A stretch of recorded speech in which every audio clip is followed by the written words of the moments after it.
Welcome back. Chapter 28, Monday, June 26, 2017. Graham Cromwell strolled into the conference room on Monday morning with a stack of papers in his hands. Half-spent coffee cups and pastry crumbs filled the long table where morning sunlight slanted across the mahogany and the bright New York sky screamed of summer. "Okay, people," Graham said, "numbers are in, and we officially have a hit on our hands." He tossed the packets into the middle of the table, and the herd of television personalities converged like a school of starving fish. Monday mornings were when the suits revealed the ratings from the week before, when numbers were discussed, when hierarchy was established, and it was when each host discovered where he or she fared across all of American prime time, and more importantly, where they ranked within the network. Each of them wanted to beat their same slot rival from competing networks, but bragging rights came from within the networks. The Girl of Sugar Beach reached its highest audience yet with episode 4. With a push from Wake Up America and Dante Campbell, who previewed episodes Explosive Forensic Discovery, 12 million viewers tuned in Friday night. Sydney, you got ratings juggernaut. I'm going to highlight that word because I don't know if I'm saying it right. Congratulations. Sydney nodded and waved a thank you as her colleagues applauded. 12 million viewers was something special, and Sydney felt her stomach stir with anxiety. She'd seen other documentaries delivered in the middle and fizzled by the end.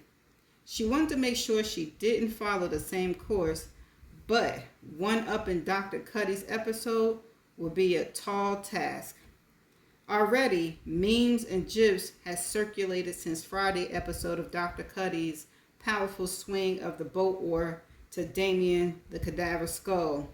In one video, created by someone who clearly had too much time on his hand, side-by-side videos compared the swing of Dr. Cuddy to Derek Jeter's. Sydney had to admit they were eerily similar. The YouTube segment that featured Dr. Cuddy's morgue experiment had already generated 3 million views. As if Sydney's thoughts had been broadcast to the room, the applause quieted and the deep, practiced voice of Luke Barrington rang out from the head of the table. Grand audience can mean grand fails. He is so petty and so jealous. Sydney kept a paper-thin smile. "Thank you for your confidence, Luke. You've had a grand audience for years. When should we tune in for your fall?" Good comeback. "No time soon, I'm afraid." "Actually," Graham said, "the projections are just the opposite. At least based on the website's traffic. The first 4 episodes are being downloaded in huge numbers. The Girl of Sugar Beach is the most popular video streaming on iTunes." "What does that mean?" Luke asked. "Streaming is when people download videos from this thing called the internet and watch them on something other than a television and outside of the 8 o'clock time zone," Sydney said. This brought a few chuckles. "Cute," the bear said. "What does it have to do with ratings?" "Nielsen's ratings, which the network uses to determine advertising prices, are not based on downloads."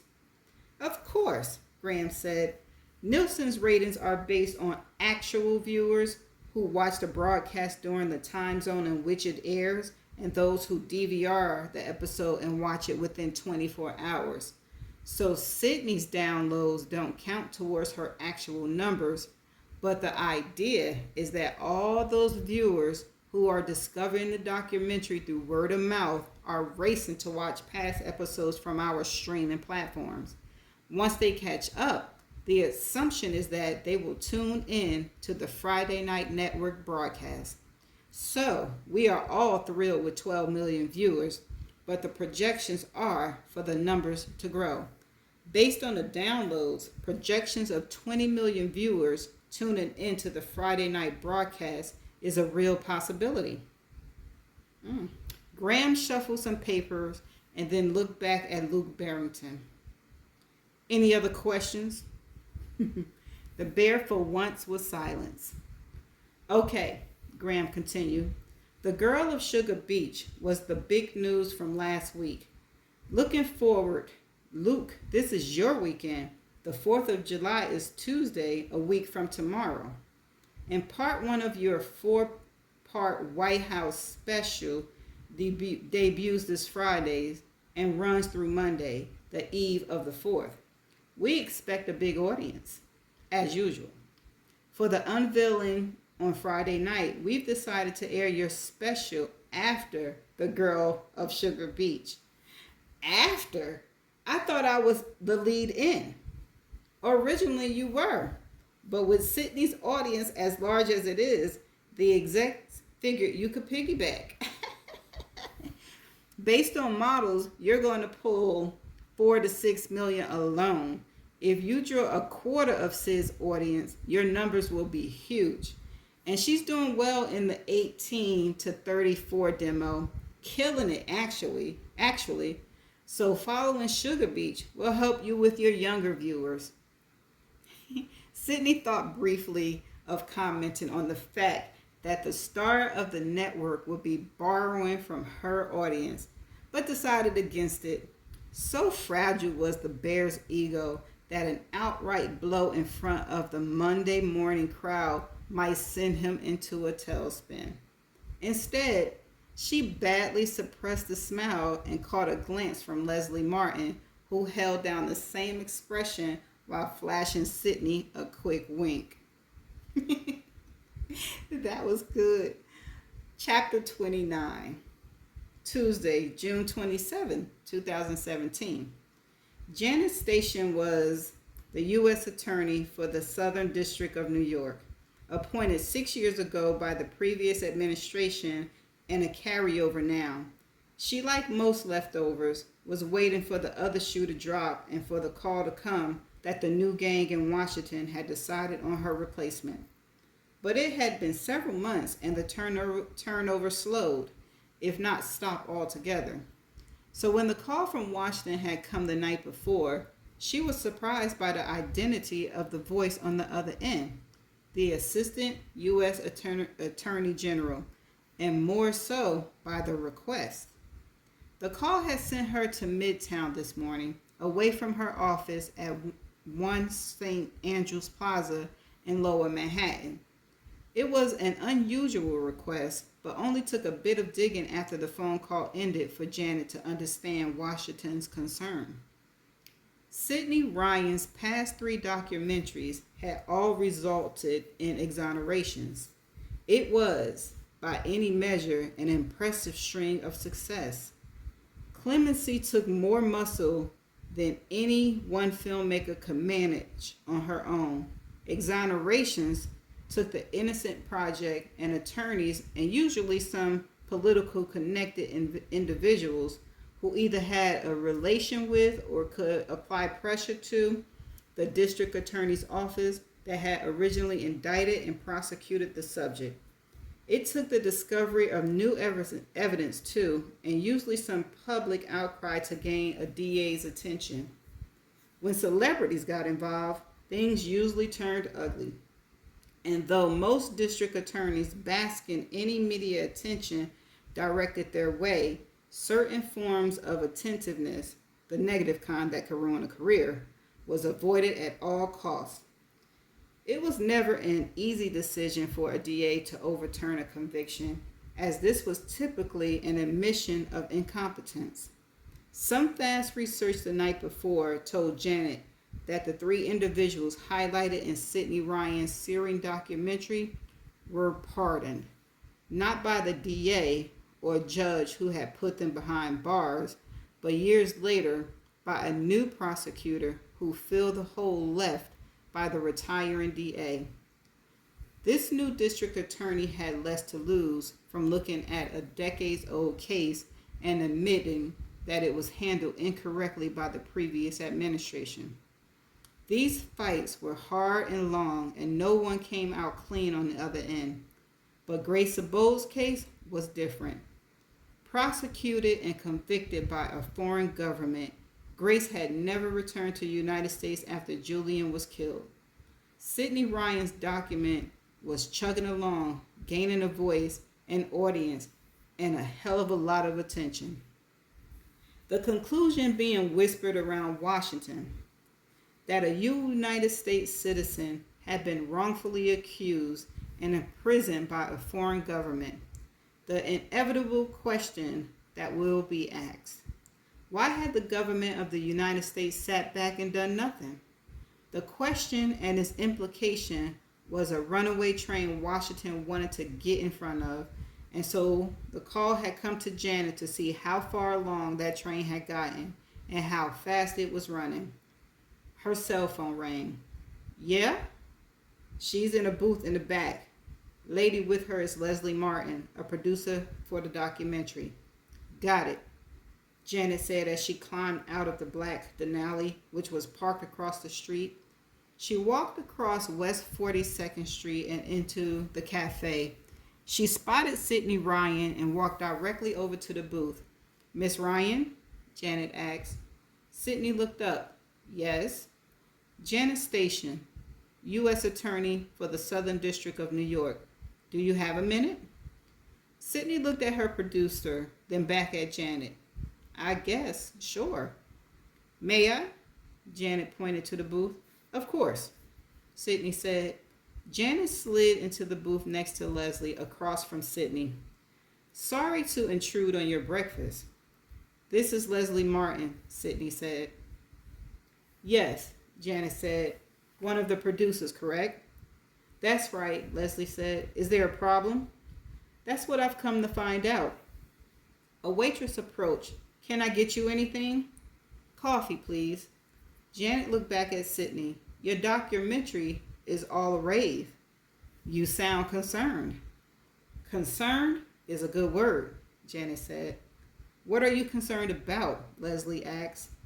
I remember the Grace Abode case from back when it was in the news. Back then, it looked pretty cut and dry. I've refreshed myself since your documentary has become so popular. Some people in Washington are worried about the situation, that a U.S. citizen is sitting in a foreign jail for a crime she, perhaps, did not commit. The simple question is how much of what you've been airing is fact and how much is pop culture fiction. Sidney pushed a folder across the table. Leslie and I were just reviewing everything. Here's all our research to this point. Janet opened the folder and paged through the content. I understand the skepticism, Sidney said. With the current popularity of the true crime documentary, there can be an undercurrent of sensationalism. But in this case, I think you'll see that our findings show a pattern of startling conclusion about Grace Abode's case was originally investigated by St. Lucia's government, as well as new evidence we've turned up that disproves one of the central conclusions about the case. Specifically, the weapon suggested at trial as being used to kill Julian, according to the forensic experts here in the U.S., could not have caused the injuries found on the victim. This Friday's episode will tackle some of the other evidence that was found in St. Lucia's, including examining more closely the victim's blood in Grace's room and the so-called cleanup. It's all incorrect, mishandled, misconstrued, and possibly fraudulent. Sidney pointed at the pages Janet was reading. Those are facts. Friday's episode will also be facts. No skepticism, no pop culture.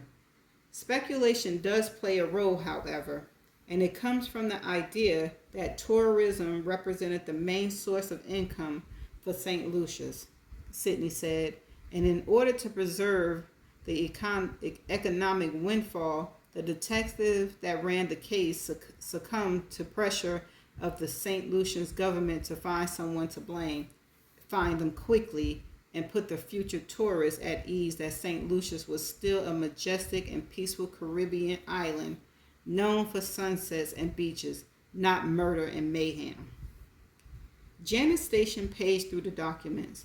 After a moment of silence, she said, "Can you stall any of this? Just until we have a chance to look into it more thoroughly?" Sydney looked at Leslie, who shook her head. "I'm afraid not," Leslie said. "The documentary is real time. We're producing an episode each week. Whatever we learn, our audience learns. And we're under tight deadline," Sydney said. Janet Station smiled. "I was instructed to ask." "It's not too late," Leslie said. "One of our citizens still needs our government help. Has, in fact, begged for it for 10 years. It will be in my report." She slid out of the booth and stood. "Have a good 4th of July." "You too," Sydney said. Janet Station walked out of the cafe into the waiting SUV. She climbed in the back seat, and the Denali took off from the curb. She dialed her cell. "Hello?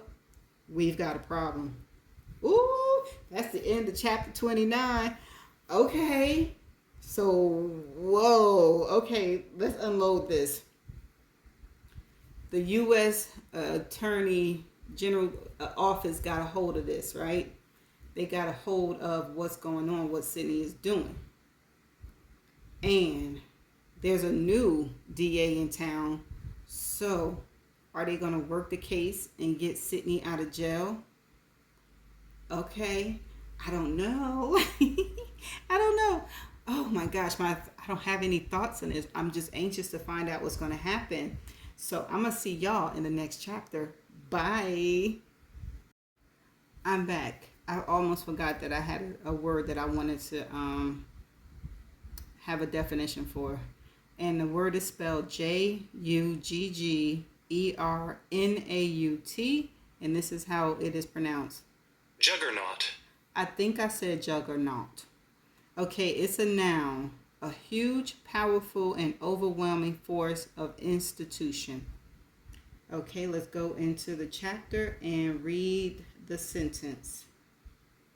With a push from Wake Up America and Dante Campbell, who previewed the explosive forensic discovery, 12 million viewers tuned in Friday night. Sydney, you got ratings juggernauts. Congratulations. A huge, powerful, and overwhelming force of institution. Okay.